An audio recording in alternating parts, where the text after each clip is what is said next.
What my stepson saw that night. A true infidelity story. Some nights feel like they'll never end. Even when morning comes and everything looks normal again, something inside you still feels off. That was one of those nights. It wasn't about what I did. It was about what he saw, my stepson. From the outside, my life looked fine. Clean kitchen, folded laundry, polite smiles at dinner. But inside, everything was quietly falling apart. That night, I wasn't expecting anything special. I was just tired. Not the kind of tired a nap fixes, but the kind that comes from feeling invisible for too long. I stood in the kitchen alone. My husband had gone to bed early, like always. He barely spoke a word to me that day. No hug, no kiss, not even a simple, "How was your day?" After 12 years of marriage, I felt like I didn't exist in my own home. But that night, someone else noticed me.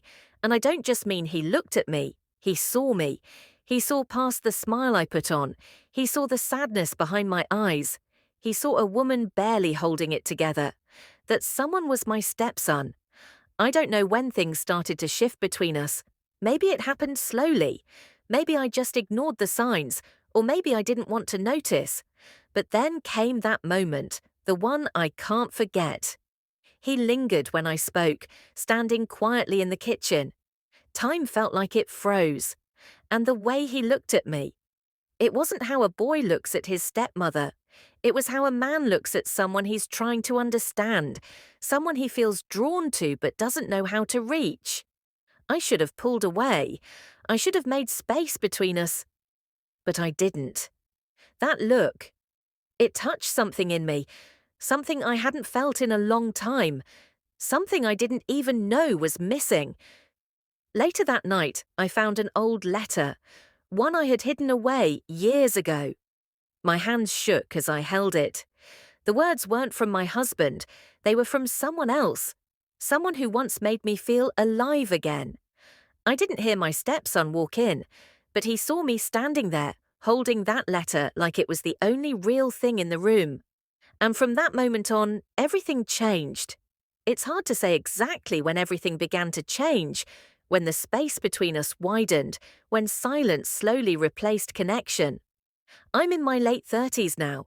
For over 10 years, I played my part. The wife, the homemaker, the steady presence always smiling through everything. I was there for everyone. But somewhere along the way, I faded into the background. My husband, James, used to be thoughtful. He used to call just to hear my voice. He'd squeeze my hand tightly when we crossed busy streets, or tuck my hair behind my ear like he wanted to memorize my face. Now he walks past me without even looking. I've become a fixture in the house, more like furniture than a person he once chose to love. James is the kind of man who's physically present, but his heart is always at work. He stays late at the office, travels often, and even when he's home, he's miles away, wrapped up in emails, headlines, conference calls. He eats in silence, sleeps facing the other way, says, "I love you," like he's reciting a line he memorized long ago. For years, I convinced myself that this was just marriage, that this was normal, but deep down, I always knew better. You can only lie to yourself for so long. And then there was Tommy, my stepson. He moved back in a few months ago after a breakup ended his college relationship. He said he just needed a change, a fresh start. But there was more behind his eyes, something he didn't say out loud. At 20, he stood at that strange threshold between boyhood and manhood, too young to carry so much silence inside him. He was gentle, quiet, always watching, rarely speaking. Most evenings, he'd sit tucked away in the corner of the living room, headphones on, trying to disappear. But I noticed how his eyes would lift whenever I walked by. It wasn't anything obvious. It wasn't staring. Just a glance, soft, quick, almost like curiosity. Or maybe it was awareness. Maybe he simply saw me. Not the woman keeping the home running, not his father's wife, but me, the woman slowly fading into someone she didn't recognize anymore. For the first time in what felt like years, I began to feel aware again, awake almost. At first, we didn't talk much. Tommy and I just shared the same space, small moments in the kitchen, crossing paths in the hallway. "Morning," he'd say softly. "Have you eaten yet?" Simple, polite words, nothing more, but behind them was something else, something in the way he looked at me, a kind of awareness that I hadn't felt in a long, long time. James hadn't looked at me like that in years. To feel seen again, it was like finding water after wandering a desert. Our house wasn't small. It had wide, open hallways and floors that echoed your every step. Light poured in through tall windows. It should have felt warm, but somehow it always felt waiting, still, as if the silence had settled into the bones of the walls. To the outside world, it was a dream home, safe, cozy. But to those living inside, it was a quiet kind of emptiness. Funny how you can live with someone, sleep in the same bed, and still feel like strangers. Some days, the sound of a spoon tapping a mug said more than words ever could. Because absence doesn't always mean someone's gone. Sometimes they're right in front of you, looking past you like you're not even there. That was James. He gave me forced smiles, robotic affection. We were just going through the motions, tied together by habit and responsibility. I used to dress up for him, spray on the perfume he once said he loved. But over time, I stopped. Because he stopped noticing. I stopped telling him about my day. He never asked. I stopped crying. He never seemed to care. Or maybe he just didn't see the tears anymore. But Tommy was just there at first, quiet, respectful, finding his place again after life had knocked him around. But it was the way he paid attention, his quiet questions, his gentleness, the way his presence stayed in the room even after he'd walked away. Gradually, we began to exist in the same space differently. It wasn't sad, it just was. Like a song you almost hear but can't quite name. At first, I thought I was imagining it. I told myself, he's just being kind, he's a good kid, he's trying to settle in. But then came the looks, those long, lingering glances that held just a beat too long. "Can you help me with the dishes?" he asked once. And something in the way he said it made the air shift.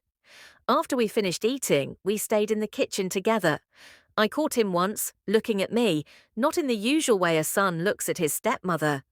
That look frightened me, not because of what he might have been thinking, but because it stirred feelings inside me I hadn't felt in a long time. For years I had stopped feeling seen, as more than just a wife or a stepmom. I tried hard to ignore that brief spark, to pretend nothing had changed. Yet something had shifted deep within me.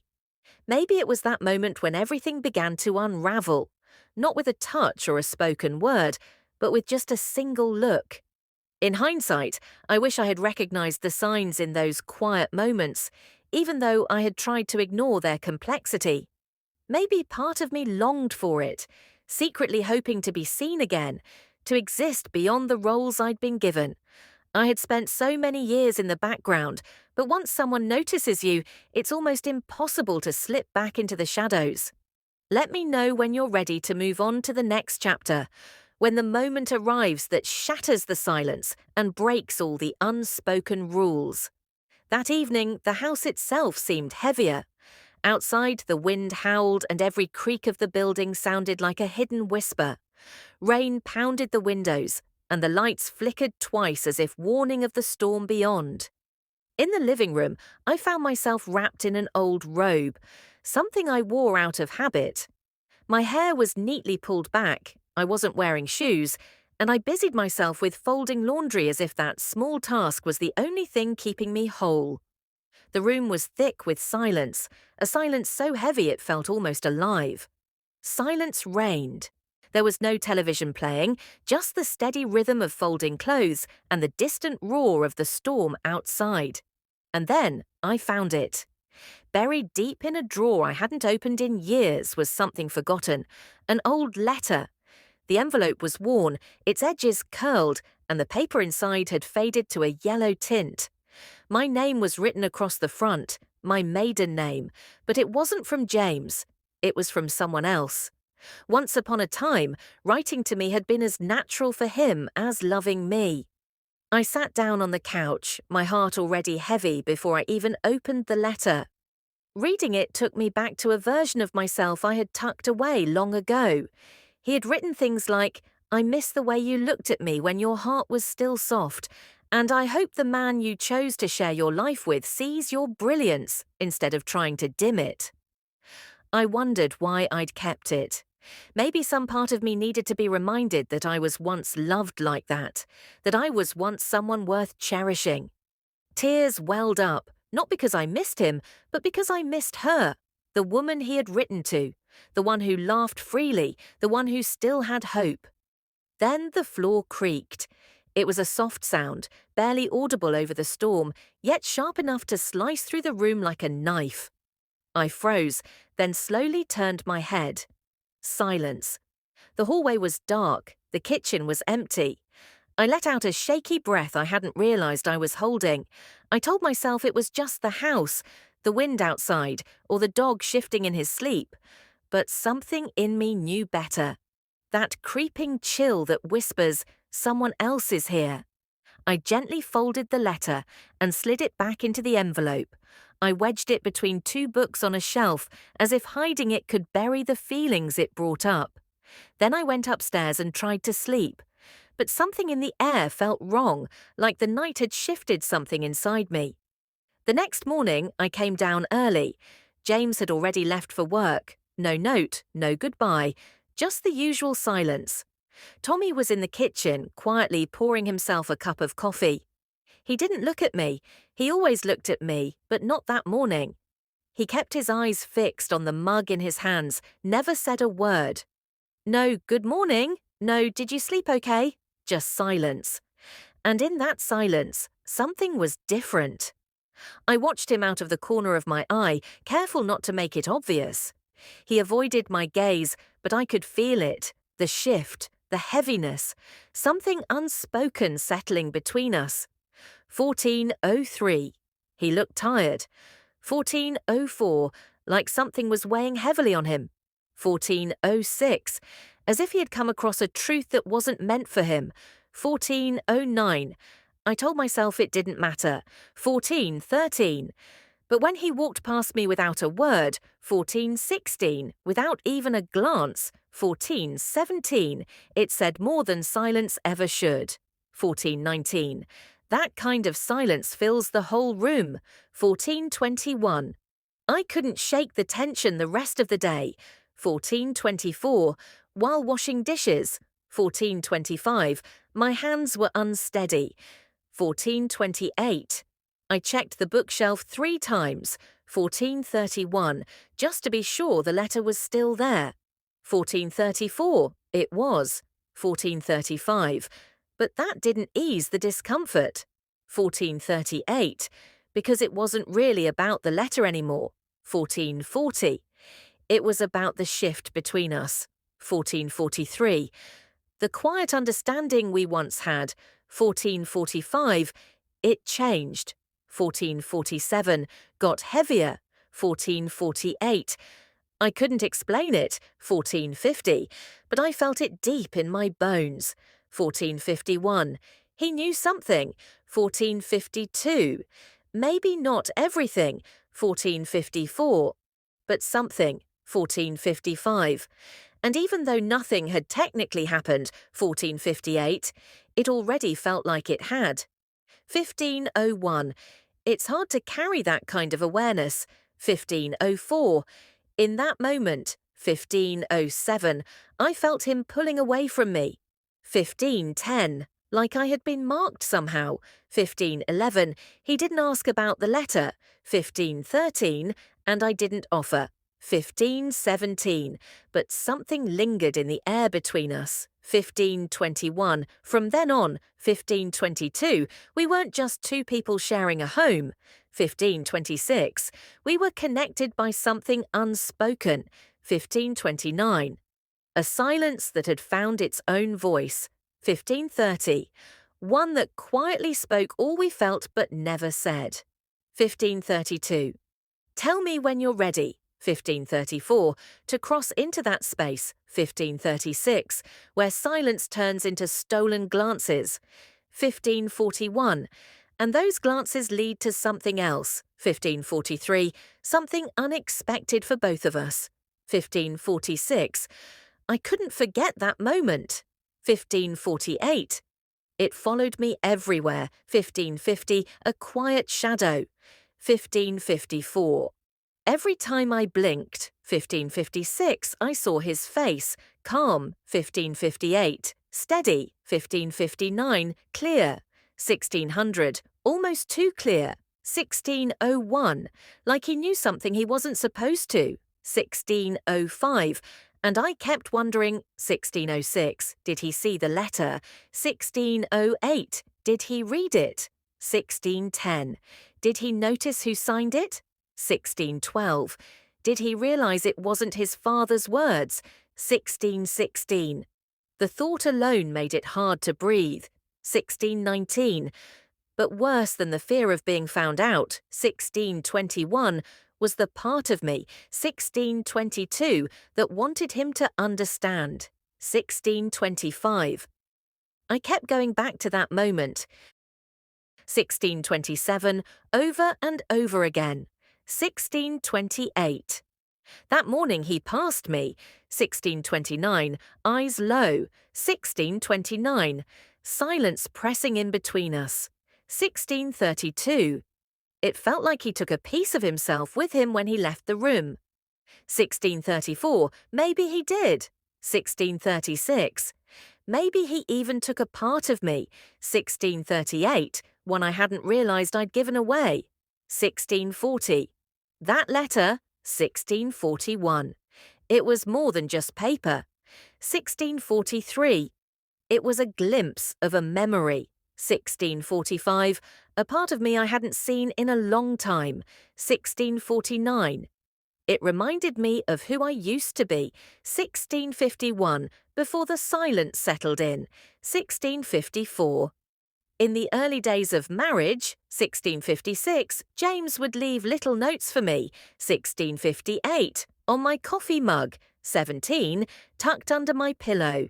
1702, tiny joys. 1704, I can't wait to kiss you tonight. 1707, this house feels like home with you in it. 1711, but over time, 1712, that man began to disappear. 1714, he became someone else. 1716, someone consumed by work. 1717, clients, deadlines, meetings. 1719, and I was left with silence. 1721. He stopped noticing when I changed my hair. 1724, stopped asking if I was okay. 1726, stopped reaching for me in the dark. 1729, and I stopped asking for more. 1732, I sank into quiet. 1734, easy to ignore. 1736, predictable. 1737, until Tommy came home. 1739, and suddenly someone was paying attention again. 1741. Not in a wrong way. 1744, not at first. 1746. But there was a kindness in him. 1749, a softness. 1749. He noticed more than what was obvious. 1752. He saw what was underneath. 1754. He caught the shift in my perfume. 1756. Asked why I looked so tired. 1756. Why my eyes were swollen. 1759. He listened when I spoke. 1802, as if what I said actually mattered. 1804. And that morning, after the letter, 1805, the way he looked at me changed. 1807. It wasn't just curiosity. 1809. It wasn't surprise. 1811. It was like he saw the cracks. 1813. I was working so hard to hide. 1815. That scared me. 1817. But what scared me more, 1818, was how much I wanted him to keep looking. 1820. A rush of shame hit me. 1822, like I was guilty. 1823, crossing some line I hadn't even touched. 1827. But then came something worse. Padanettamuppada, relief. 1831. Relief that someone finally saw me. 1833. That someone noticed I was falling apart. 1835. Even though I kept pretending I was fine. 1837. I told myself it was nothing. 1839. Just a passing moment. 1840. A fluke. 1841. But then I started noticing the little things. 1844. The sound of his footsteps coming down the stairs. 1846. The way he hesitated before walking into a room I was in. 1849. The silence between us wasn't empty anymore. 1852, it was thick. 1854, we never spoke about the letter. 1856, but it lingered between us. 1858, like a fog that wouldn't lift. 1900, I started dressing differently. 1900, not enough to admit it out loud. 1902, just small changes. 1904, I wore earrings I hadn't touched in years. 1906, put a little colour on my lips. 1907, before coming downstairs. 1909, brushed my hair twice. 1911, lingered a little longer in front of the mirror. 1913, and I hated myself for it. 1915, I knew exactly what I was doing. 1916, but I kept doing it. 1918, I told myself it was about feeling like a woman again. 1920, that it didn't mean anything. 1923, that nothing would ever happen. 1925, but something already was. 1927, not through touch. 1929, not in words. 1930, but in a quiet awareness. 1932, a slow creeping tension. 1933, hiding in every glance we shared. 1935, every brush of skin. 1937, every moment we stayed. 1940, just a second too long. 1941, in the same space. 1944, he never crossed a line. 1946, neither did I. 1947, but that line was beginning to blur. 1950, fading more each day. 1951, deep down. 1954, I knew. 1955, if we kept going. 1957, the idea of innocence wouldn't survive. 1958, it would slip away quietly with time. 2001, and still, or 2002, I couldn't bring myself to stop it. 2005, let me know when you're ready to continue. 2007, because the next part, 2009. That's when everything begins to shift. 2011, in ways we can never take back. As the days passed, the silent tension between them grew heavier. Small glances turned into meaningful moments, and though no words were spoken, their connection deepened in a way neither had expected. The boundaries they once carefully maintained began to blur, replaced by an unspoken understanding that something significant was unfolding. Despite the fear and shame that crept in, there was also a strange comfort in being truly seen by someone who noticed the cracks beneath the surface, the unraveling that was otherwise hidden. The letter, once just a piece of paper, had become a symbol of their changed relationship, a catalyst for emotions neither was ready to fully face. Ultimately, the story reveals the complexity of human connection, how silence can speak louder than words, how vulnerability can both terrify and heal, and how a simple moment can set into motion a transformation that changes everything. It's a reminder that sometimes what's left unspoken carries the greatest weight, and that in the quiet spaces between people, profound shifts can quietly take root. In conclusion, This story reveals the fragile, unspoken threads that bind us to one another. The moments of silence, the stolen glances, and the quiet awareness that changes everything beneath the surface. It shows how, even without words, emotions can shift and deepen, reshaping relationships in ways we never anticipated. Ultimately, it is a reflection on vulnerability, longing, and the delicate balance between holding on and letting go. Sometimes the most profound connections are those whispered in silence, forever altering the course of our lives. Disclaimer: this story is a work of fiction inspired by universal emotions and experiences. Any resemblance to real persons, events, or situations is purely coincidental.